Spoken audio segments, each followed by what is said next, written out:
오늘부터 2주 동안에 이제 빌레몬서를 또 보려고 합니다. 이 빌레몬서는 사도 바울의 서신 가운데 하나인데요. 사도 바울이 기록한 이 13권의 서신 가운데 이 빌레몬서는 가장 짧기도 하지만 또 개인적인 편지입니다. 그러니까 빌레몬이라는 개인적인 사람에게 편지를 통해서 내가 이렇게 너에게 권면하고 부탁한다. 또 내가 너에게 그렇게 할 때 네가 이것을 내 말을 받아줄 걸 나는 믿는다 하는 마음으로 빌레몬에게 쓴 편지입니다. 이 빌레몬서는 우리에게 오늘날 주는 교훈이 있습니다.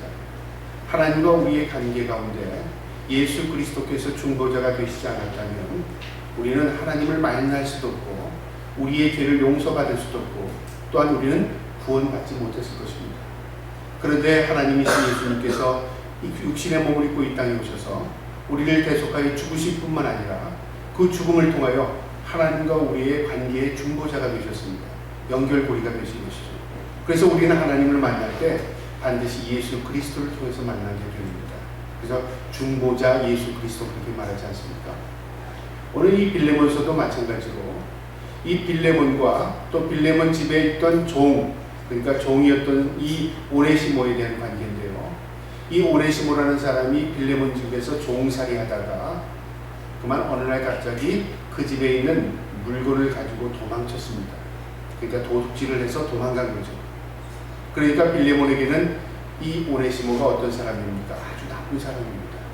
그런가 하면 이 오네시모는 빌레몬을 늘 두렵고 피해할 존재였습니다. 그런데 이 두 사람은 사도 바울의 복음 전도로 다 예수를 믿게 된 사람입니다. 먼저 에베소에서 사도 바울이 복음을 전할 때 사람들이 받아들이는 사람도 있고 거부하는 사람도 있었습니다. 그때 사도 바울이 이 에베소에서 드란노 서원이라는 하나의 그 성경 공부방을 만들고 거기서 복음을 받아들이는 사람들을 모아서 예수 그리스도의 복음을 증거했습니다. 그때 한 사람이 이 빌레몬이었습니다. 그러니까 빌레몬도 사도 바울을 통해서 복음을 받아들인 사람이죠. 그리고 그의 아내, 그의 아들까지도 복음을 받아들여서 초대교회의 귀한 일꾼이 됐던 사람들입니다.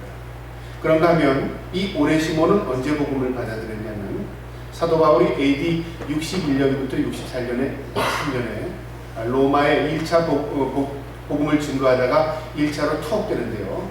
그 1차 투옥 당시에 로마에서 이 오네시모를 만났습니다. 그래서 이 오네시모에게 복음을 증거했는데 이 오네시모가 복음을 받아들였습니다. 그리고 자기의 입을 다 털어놓은 것들 같아요. 난 사실은 종이었고 난 사실은 빌레몬이라는 사람의 몸쪽으로서 살다가 도둑질해서 도망갔습니다. 뭐 이런 얘기를 했겠죠. 그러니까 사도 바울은 우연치 않게 그의 주인이었던 빌레몬도 복음을 받아들였고 자신이 복음을 증거해서 복음을 받아들였던 사람이고 그 다음에 또 오네시모도 자신이 복음을 증거한 사람입니다. 그러니까 양쪽에 다 알고 있는 사람이죠. 뿐만 아니라 양쪽의 모든 사정들을 누구보다 더 잘 알고 있는 사람입니다. 이런 사람만이 중재를 할 수 있는 것입니다. 저도 간혹 가다가 상담을 하다 보면요. 이혼 숙녀 상담이라는 상담이 들어올 때가 있습니다. 어떤 상담이냐면 이혼을 앞두고 있는 사람들이 법원에서 이 사람들이 이혼을 결심하고 있으니까 일단은 법적인 이혼을 수속을 받기 전에 상담을 해라. 그래서 상담을 통해서 그래도 너희가 이혼하겠다면 그때는 이제 법적으로 처리하겠다. 그러나 이 상담 숙려 기간을 통해서 이혼을 화해하게 만드는 거죠. 중재 역할을 감당하는 겁니다. 그러나 이제 상담사들이 심리 상담사들이 그런 상담을 추진하는 거예요. 그런 일을 하다 보면 먼저 두 분이 같이 옵니다. 이 상담은 6번이 진행될 때 4번은 같이 받게 되어 있습니다. 그러니까 따로따로 받아서 되는 게 아니라 둘이 같이 앉아서 상담을 받게 되는 거죠. 그러니까 처음에는 상담을 같이 하러 오죠. 그럼 대부분 거의가 그렇습니다. 우리는 상담이 형식적입니다. 우리는 이미 헤어지기로 작정을 했고 이런 상태 때문에 헤어져야 합니다. 얘기를 꺼내면 상대방이 또 어떻게 합니까? 나도 그래요. 화해가 되지 않습니다. 화해는 것은커녕 그 자리에서 싸움만 도됩니다. 한참 이야기를 듣다 보면요. 먼저 남자 이야기 보시죠. 남자분이 이야기하다 보면 어떻습니까? 여자분이 참지를 못해요. 그게 아니라고 여자분이 또 얘기합니다. 그러면 또 남자분이 그게 아닙니다. 서로 대화가 되지 않는 거죠. 그러면 이렇게 하면 다음 2차 상담 때는 남자분만 먼저 오세요. 그 다음에 3차 때는 여자분이 오시고 4차 때는 남자분이 오시고 5차 때는 여자분이 오세요. 마지막 때는 같이 하겠습니다. 왜 그렇게 하냐면요, 서로를 떨어뜨려 놔야 상대방의 이야기를 충분히 들을 수 있는 것입니다. 그 이야기를 듣는 과정에는 그 아내가 느끼지 못한 것을 남자가 느끼게 되고요, 남자가 느끼지 못한 것을 아내가 느끼게 됩니다. 그러니까 상대방의 입장이 다 다르지 않습니까? 그 입장을 다 듣다 보면 저는 제3자입니다. 충분히 이야기를 들어주고 충분히 동의해주면 어떻게 됩니까? 자신이 어떤 문제를 가지고 있는지 스스로 발견하는 겁니다. 그 다음에 남자분에게는 여자분의 입장에서 제가 설명을 해주고 여자분의 입장에서는 남자가 되어서 설명해 주는 겁니다. 그러면 그럴 수도 있겠네. 상대가 남편이 아니고 아내가 아니기 때문에 제3자의 입장에서 이야기를 해주면 그것을 수용하고 받아들이는 경우가 있어요. 나는 몰랐지만 내 남편이 그럴 수 있었겠구나. 나는 몰랐지만 내 아내가 그럴 수 있었겠구나 하는 그 수용이 생기다 보면 뭐가 생기죠? 해결점을 갖게 되는 거죠. 그게 중재자 역할입니다. 그래서 마지막에 뭐하고 이랬답니다. 서로 격려해주고 지지해주고 그 다음에 충고해주고 그 다음에 또 지지해주면서 어떻게 한 번씩 노력해보십시오. 어떻게든 그러면서 위험성에 대해서 앞으로 만약에 혹시라도 이혼하게 되면 이런 여러 가지 어려움이 올 것입니다. 그것도 한번 생각해 보셔야 되고, 또 자녀가 계신 분들은 자녀에 대한 문제도 생각해 봐야 되고, 또 여러 가지 관계 속에서 이루어지는 일도 미리 생각해 보게 합니다. 그러면 내가 차라리 이혼하는 것보다는 사는 게 낫겠다. 그런 결론을 도출하게 되는 거죠. 그래서 문제를 화해시켜주는 경우입니다. 이거를 뭐냐면 중재 역할을 한다고 말이죠. 여러분, 하나님과 우리의 관계도 마찬가지입니다. 예수 그리스도께서 이 땅에 오시지 않았다면요, 인간은 하나님 발견할 수 없었을 것입니다. 아니요, 우리의 죄 문제는 해결받을 수가 없습니다. 주님께서 우리의 몸이 되셔서, 육신의 몸이 되셔서 이 땅에 오셔서 우리의 모든 죄를 짊어지시고 대신 죽어주셨습니다. 그리고 우리의 중재자가 되셔서 지금도 하나님 우편에서 우리를 위해 친히 간구하고 계십니다. 오늘 이 빌레몬과 이 오네시모의 사이에 이 사도 바울이 중재의 역할을 감당하지 못했다면요, 빌레몬은 굉장히 좋은 사람입니다. 믿음으로요. 그런데 빌레몬의 마음속에 늘 오네시모에 대한 분노를 가지고 있었을 거예요. 반대로 오네시모의 입장에서는 복음을 받아들이고 예수 그리스도의 종된 삶을 살아가지만 늘 마음 가운데 죄책감에 눌려서 이 빌레몬이라는 그 사람을 두려워하며 평생 살게 될 것입니다.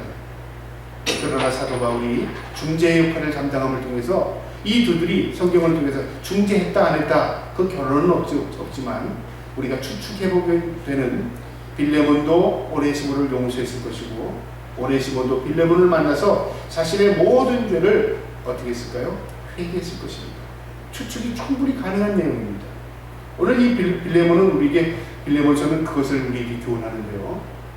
이 빌레몬서를 통해서 예수 그리스도를 발견합니다.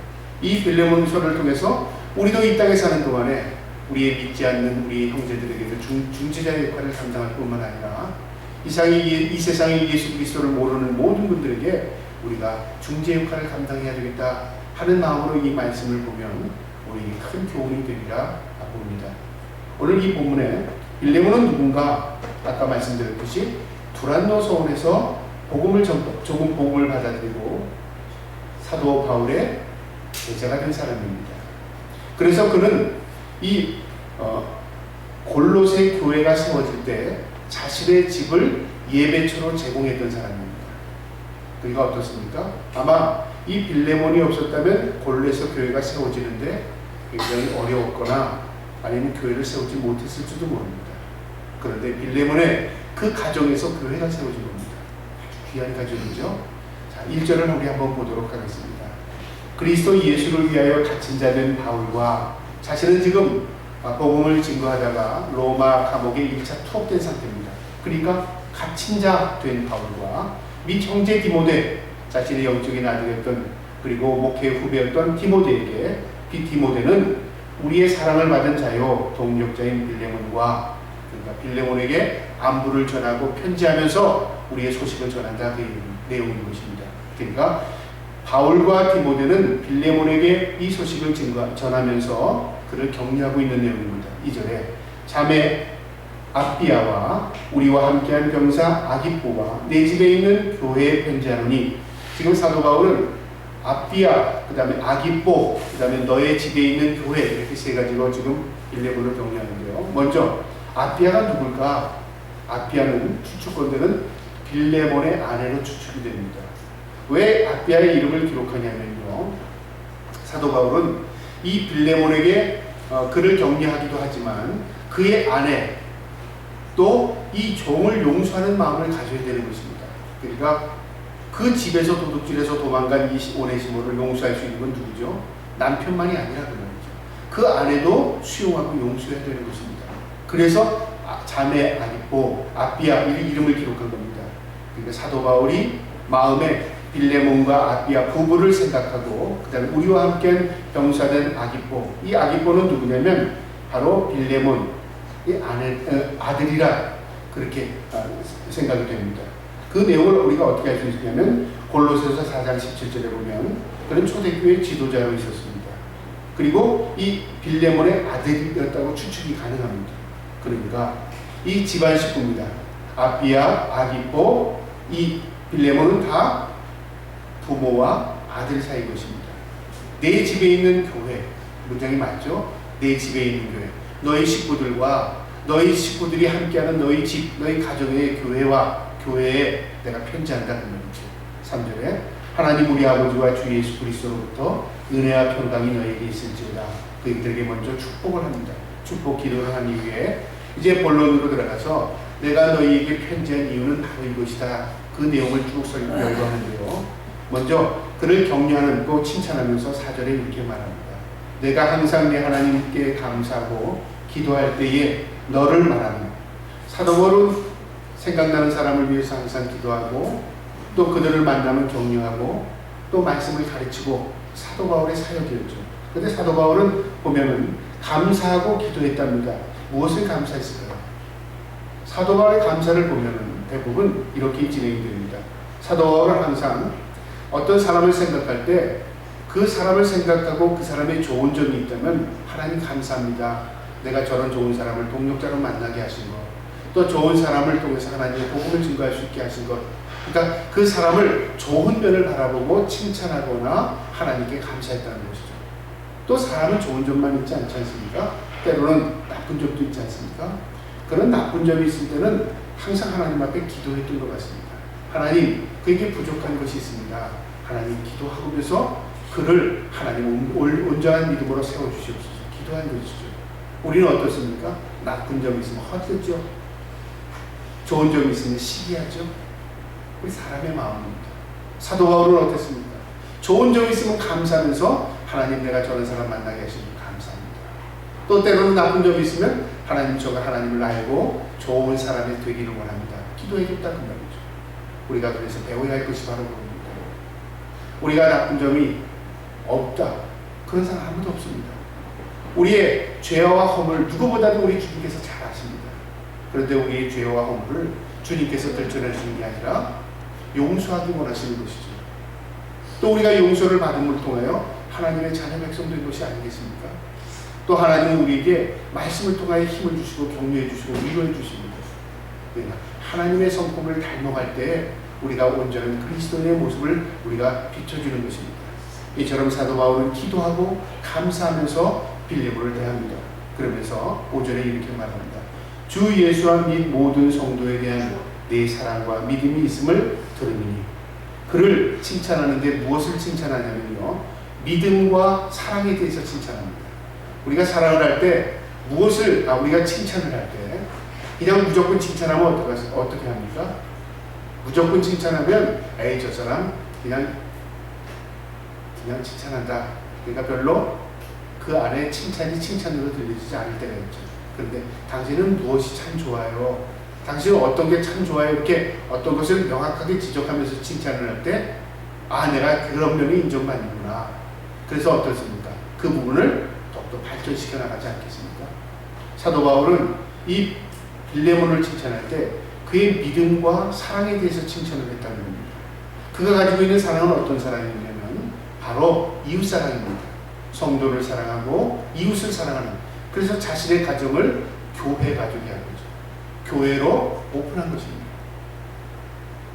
이처럼 사랑하는 마음을 가지고 성도를 대한 것입니다. 뿐만 아니라 믿음, 이 어떤 믿음이냐면 주 예수 그리스도를 향한 믿음, 하나님에 대한 믿음을 가지고 있었습니다. 우리 성도들이 이런 믿음과 사랑을 가져야 된다 생각합니다. 우리가 교회를 사랑하게 우리의 모든 성도들과 아름다운 사랑의 교제, 그 필요합니다. 뿐만 아니라 사랑의 교제와 함께 우리가 예수 그리스도에 대한 믿음, 하나님에 대한 믿음 반드시 있어야 되는 것입니다. 그래서 교회는 믿음과 사랑으로 세워져가는 것이다, 그렇게 말할 수 있는 것입니다. 그러면서 6절에 그 다음에 들었다고 말합니다. 너의 믿음과 사랑을 내가 들었다. 누구에게 들었을까? 성경은 구체적으로 누구에게 내가 너의 소식을 들었다고 말하지 않지만 성경을 보면 이 빌레몬서 뒤에 가면 23절에 그리스도 예수 안에서 나와 함께 갇힌 자 에바브라, 로마의 감옥에 있을 때 에바브라가 그를 도왔습니다. 그러니까 에바브라가 어디의 사람이냐면 골로새 교회 출신입니다. 그러니까 골로새 교회의 성도였던 이 에바브라가 이 빌레몬에 대한 소식을 충분히 들려줄 수 있었습니다. 그 내용은 또 거기 말고도요, 또 골로새서 1장 7절 8절에 나옵니다. 뿐만 아니라 오네시모를 통해서 또 이 빌레몬의 소식을 들을 수 있습니다. 내가 그 집에서 종살이 했습니다. 근데 그 집 주인은 참 신성실하고 신실하고 좋은 분이었습니다. 들을 수 있지 않습니까? 그러니까 사도 바울은 너의 이야기를 내가 이미 다 알고 듣고 있다, 그 말이죠. 그러면서 6절에 이로써 내 믿음의 교제가 우리 가운데 있는 선을 알게 하고 그리스도께서 이루도록 역사하느니라. 먼저 믿음의 교제, 유물상통한 교제가 그 가정에서 일어난 것입니다. 초대교회의 특징은요, 예배 공동체였습니다. 근데 이 예배 공동체는 예배만 드리고 되어진 게 아니라 예배를 드리고 함께 식사를 나누고 때로는 어려운 사람들을 돕고 하는 거였습니다. 그러니까 그 당시에는 오늘날도 마찬가지겠지만 어려운 사람들이 많았던 시대 아니겠습니까? 그러니까 예수를 믿고 교회 안에 들어오니까 부유한 사람도 있었지만 어려운 사람들도 많았습니다. 누가 도왔냐면 부유한 사람들이 어려운 사람들을 믿음으로 도왔던 것 같아요. 유물상통한 교제, 코이노니아가 일어난 것입니다. 성경에 이 헬라어의 코이노니아라는 이 말은요, 교제를 의미하는데 어떤 교제를 의미하냐면 영적인 교제, 물질적인 교제를 포함하고 있습니다. 그러니까 우리는 오늘날 교제하자 그러면 즐기자 그 말로 생각하지 않습니까? 그런데 교제는 물질이 함께 오고 가는 교제와 함께 영적인 교제입니다. 그 교회 아니었다는 말이죠. 그 믿음의 교제와 우리 가운데 있는 선을 알게 하고 너희가 하는 그 믿음의 교제가 우리 가운데 있는 선을 알겠답니다. 선을 알겠다는 뜻이 뭐냐면 믿음의 교제를 통하여 축복이 무엇인지를 알겠다는 말이죠. 안 믿는 사람들이 보니까 저 빌레몬의 집에서 믿는 사람들이 모여서 예배하고 뭐 하는데 교제를 하는데 가만 보니까 그들의 교제는 우리와 교제가 달랐다는 말이죠. 그러니까 뭐가 되냐면 그들의 교제를 통해서 선이 전파된 겁니다. 선은 여러 가지. 성경은 복음이 선합니다. 하나님은 선합니다. 예수 그리스도는 선하십니다. 그러니까 그들의 교제, 그들의 신앙의 공동체를 통해서 선한 것이 전파되는 것입니다. 빌레몬은 모든 사람에게 축복이 무엇인지를 그들의 삶을 통해서 보여준 사람입니다. 오늘날도 우리가 복음을 증거하는 내용 가운데 보면 예수 믿으세요. 그래서 복음을 증거하는 것보다는요, 예수 믿는 사람을 통해서 복음 증거하는 경우가 사실은 더 많습니다. 왜 그랬을까요? 내가 전도지 한 장 받고 교회에 와서 내가 뭐 때문에 예수 믿었나, 전도지 때문에 예수 믿었나, 그런 사람 있을까요? 이거 없습니다. 누군가가 그에게 복음을 증거했다는 거죠. 그런데 그 복음을 증거한 그 사람을 보니까 나도 저 사람처럼 복 받고 싶고 나도 저 사람처럼 살고 싶은 거죠. 아니면 나도 저 사람처럼 되고 싶은 거예요. 그래서 그를 통해서 복음이 증거된 겁니다. 복음을 받아들인 겁니다. 그러니까 내가 좋은 사람이 돼야, 내가 선한 사람이 돼야 복음이 증거되는 거죠. 이처럼 초대교회도 그랬습니다. 이 빌레몬의 가정을 통해서 복음이 증거되면서 많은 사람이 이 빌레몬의 가정에서 교회가 세워지는 것입니다. 빌레몬이 받은 그 축복, 그것이 곧 복음의 무엇이 됩니까? 복음의 귀한 도구가 된 것입니다.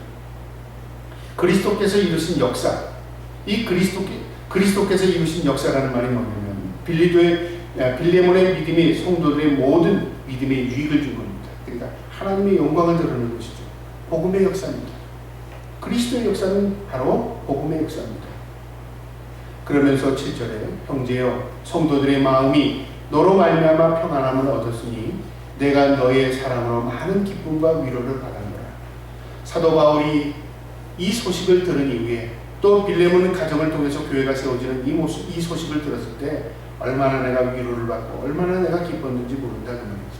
그런데 이 말씀 가운데 성도들이 먼저 평안을 얻었답니다. 왜 그랬을까요? 다른 성도들에게까지 기쁨과 위로가 된 겁니다. 골로새 교회가 이 빌레몬의 가정을 통해서 교회가 잘 세워진다는 것을 다른 지역에 있는 사람들이, 믿음의 성도들이 함께 이 이야기를 공유할 때 어떡할까요? 야, 우리도 그렇게 교회를 한번 세워보자. 우리도 한번 그렇게 복음이 증거될 수 있도록 우리가 빌레몬처럼 한번 살아보자. 그런 마음의 도전을 받지 않겠습니까? 이처럼 빌레몬 교회는 그 아래에 있는 성도들에게 뿐만 아니라 그 소식을 들은 모든 자에게들 다 기쁨과 위로가 되어줬다 그 말이죠. 얼마나 좋은 사람인지 모릅니다. 그것뿐만 아니라 내가 너의 사랑으로 많은 기쁨과 위로를 받았다고 말합니다. 그러니까 내가 전도한 사람이지만 너를 통해서 하나님께서 교회의 역사를 이루어가고 또 너를 통해서 좋은 영향력이 미쳐가는 것을 내가 들었을 때 내가 얼마나 기쁜지 모른다는 거죠. 우리가 전도한 사람이 또 많은 사람들을 전도할 때 얼마나 기쁨이 있겠습니까? 야, 나는 저 사람 한 사람 전도했는데 저 사람이 수많은 사람들을 전도하는 거야. 얼마나 큰 힘이 되고 위로가 되겠습니까? 바로 이 빌레몬이 그런 마음으로 살았기에 많은 초대교회에 영향력을 미쳤던 것 같습니다. 그래서 사도 바울은 담대하게 이 빌레몬에게 무엇을 부탁하냐면 내가 너를 확신한다. 무엇을 확신하냐면 오네시모를 내가 너에게 보낼 때 너도 그리스도의 사랑으로 이 오네시모를 용서해 줄 것을 나는 확신하고 믿는다 하는 마음으로 이 편지를 쓴 겁니다. 그러니까 사도 바울이 내가 네 스승이니까 내가 너 복음을 전해서 너 예수 믿게 됐으니까 너 용서해라. 이런 강압적인 태도가 아닌 거죠. 내가 너의 소식을 듣고 너의 소식을 통해서 너의 아름답게 변화되는 모습을 내가 볼 때 나는 확신을 가졌다. 지금 이 빌레몬을 내가 예수 그리스도를 구주로 영접할 수 있는 사람이 되어 지금 내 곁에 있어 나를 돕고 있는 자지만 내가 너에게 보낼 때 네가 충분히 그를 용서해주고도 남음이 있는지 나는 확신한다. 그런 신뢰 관계를 통해서 사도 바울이 지금 이 빌레몬에게 편지를 쓴 겁니다. 우리도 빌레몬 같은 믿음을 가질 때 우리를 통하여 또 죽어가는 영혼을 구원할 뿐만 아니라 화해의 도구, 중재의 역할을 감당할 줄 믿습니다. 오늘 이 본문을 통해서 우리에게 주는 교훈이 있습니다. 성도가 빌레몬처럼 그리스도를 향한 믿음과 사랑으로 살아간다면 어떤 역사가 일어날까? 왜 우리가 그렇게 살아야 되는가? 빌레몬처럼. 그 이유는요, 모두에게 좋은 영향력을 미치기 때문에 그렇습니다. 여러분, 우리가 예수를 믿고 영향력이 나타납니다. 어떤 사람은 예수를 믿었는데 아무 영향력이 없어요. 아무 주위에 변화가 없다. 그럼 내가 영향력을 미치지 못한 거죠. 우리 그리스도는 능력입니다. 십자가는 능력입니다. 그래서 성경에 뭐라고 기록되어 있냐면 십자가는 안 믿는 사람에게 걸림돌이요 하나님을 믿는 우리에게는 하나님의 능력이 됨이라 그렇게 말합니다. 우리가 우리에게 맡겨준 십자가를 잘 감당하고 살아갔다면 분명한 영향력을 미쳤을 것입니다. 이 영향력은 그리스도의 복음입니다. 우리가 복음이 증거되면 그것은 하나님께 영광이 되고 우리에겐 큰 은혜가 복이 되는 것입니다. 이제 추석 명절입니다. 오늘도 우리의 형제들, 부모님들 만나게 될 것이고 또 믿지 않는 분들도 만나게 될 것입니다. 그들에게 우리 입을 벌려 복음을 증거할 수 있기를 주님의 이름으로 축복합니다. 또한 우리가 왜 빌레몬처럼 믿음과 사랑으로 살아야 하는 이유, 그것은 모두에게 바로 평안을 주기 때문에 그렇습니다. 평안, 샬롬이죠. 여러분, 위로와 평안은 어디로부터 옵니까? 하나님으로부터 옵니다. 내가 예수 그리스도를 믿고 내 삶의 참된 평안을 경험하게 되면 누구에게나 우리의 평안을 전하게 됩니다. 과거에 어떤 안 믿는 친구가 이렇게 말하더라고요. 야, 다른 애들하고는 다른 것 같아. 뭐가 다른데? 모르겠는데 네 마음에 평화가 있는 것 같아. 그런 얘기를 한번 들어본 것 같아요. 나는 그 친구한테 변화를 보여준 것이 아무것도 없는데 그 친구가 평화가 있다 그러는 거죠. 뭘까? 내가 편안하지 않은데 사실은. 근데 왜 편안하다고 봤을까? 느낌이죠, 느낌. 우리가 그리스도를 우리의 마음에 모시고 있으면요, 안 믿는 사람이 느껴진다 그 말이죠. 나도 저런 평안에 갖고 싶다. 나도 저 평안한 삶을 살고 싶다. 그런 마음을 갖게 된다는 거죠. 그래서 믿는 사람을 통해서 평안과 위로가 무엇인가를 경험하게 되는 것입니다. 여러분, 추석 명절 우리의 이가 지척들, 우리 형제들 만났을 때 우리가 평화의 사도가 되어야 합니다. 우리를 통해서 모든 형제가 위로를 받아야 됩니다. 그럼 또 무엇이 필요합니까? 우리가 예수 그리스도를 닮은 삶을 보여줘야 되는 거죠. 조금 손해를 봐도, 조금 우리 형제들에게 조금 내가 손해를 봐도 우리 형제들, 내가 예수를 믿으니까 그런 모습으로 보여지면 어떻게 될까요? 우리의 모습 가운데 예수 그리스도가 전파되는 것입니다. 우리는 모두에게 평안을 전하는 사람이 되어야 하는 것입니다. 바로 빌레몬처럼요. 저와 여러분이 이 계기를 통해서 평안을 전할 수 있기를 주님의 이름으로 축복합니다. 마지막으로 우리가 빌레몬처럼 믿음과 사랑을 가지고 살아야 할 이유는요, 바로 궁극적인 목적입니다. 하나님의 영광이 되기 때문에 그렇습니다. 마태복음 5장 16절에 이와 같이 너희 빛이 사람 앞에 비추게 하며 그들로 너희 착한 행실을 보고 하늘에 계신 너희 아버지께 영광을 돌리게 하라, 그 말씀이 있습니다. 무엇을 통해 영광이 돌아갑니까? 우리의 삶, 우리의 착한 행실입니다. 우리의 일이 아니라고 말이죠. 우리의 착한 행실을 많은 사람이 보고 우리를 통하여 하나님께 영광이 돌아가는 것입니다. 그래서 우리가 하나님의 영광을 위해서 우리가 빌레몬처럼 살아야 되는 것입니다. 이번 추석 명절을 통해서 하나님 앞에 영광을 돌려야지 하는 그 마음을 가지고 형제들을 만나고 또 우리의 부모님들을 만날 때 그 마음을 통해서 하나님의 영광이 드러날 줄 믿습니다. 우리의 의식 가운데 늘 마음 가운데 나는 하나님의 영광을 위해 살아야지, 그 마음 다짐하시면서 이번 추석 명절을 맞이하시기를 주님의 이름으로 축복합니다. 아멘. 기도하겠습니다.